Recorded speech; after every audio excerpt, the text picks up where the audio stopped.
I'm sitting here in this wonderful surroundings of Duke University, speaking to Imam Abdullah Antepli, a figure of immense consequence, a genuine friend of Jews and of Israel, who's taken imams to study in Jerusalem, who is wrestling with the issues confronting Islam in the 21st century, who is trying to build bridges with the Jewish community and to fight some of the opposition to those bridges. So please tell us a little of what you see as the big problems today, first within the Muslim world. Absolutely.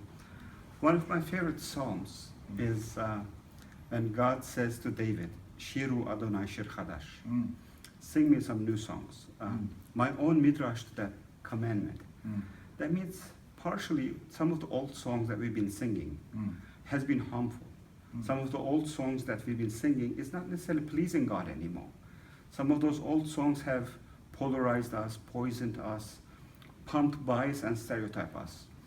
I think there's a similar voice from Sinai saying the same thing to the Jews and the Muslims of the 21st century, saying, sing some new songs, because the existing situation is unacceptable.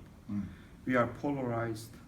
We only get along if we only just put all the elephants in the room and never point out those elephants in the room.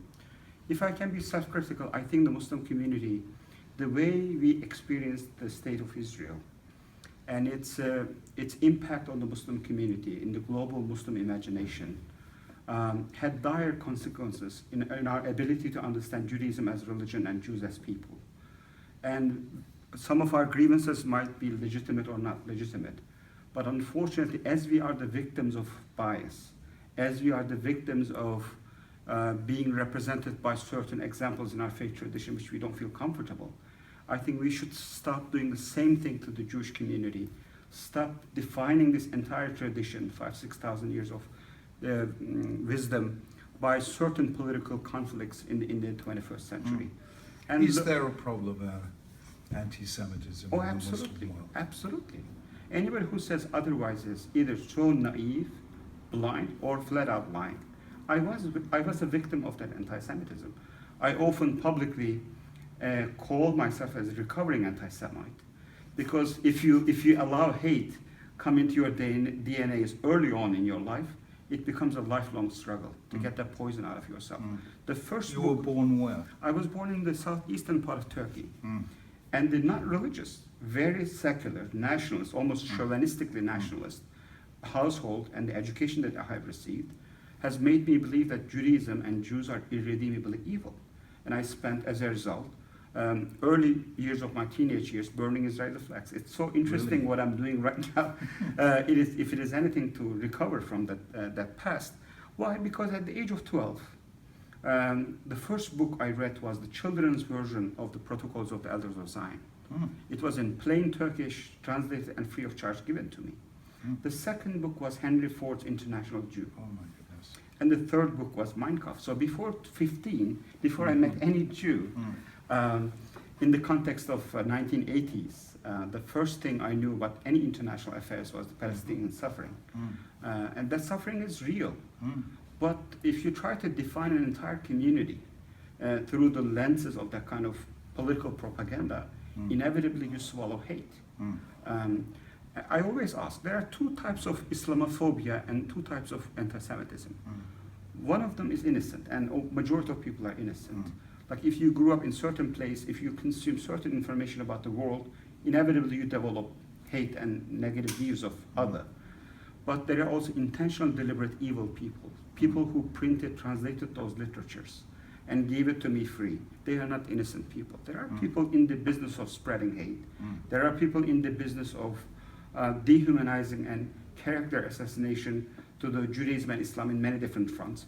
And it's so weird, Rabbi Sachs, that the anti-Semites of Muslims and the Islamophobes within the Jewish community, they are in an indirect partnership. They are in alliances. Almost both of them are helping each other and trying to validate the monstrous image of our respective tradition vis-a-vis the innocent masses.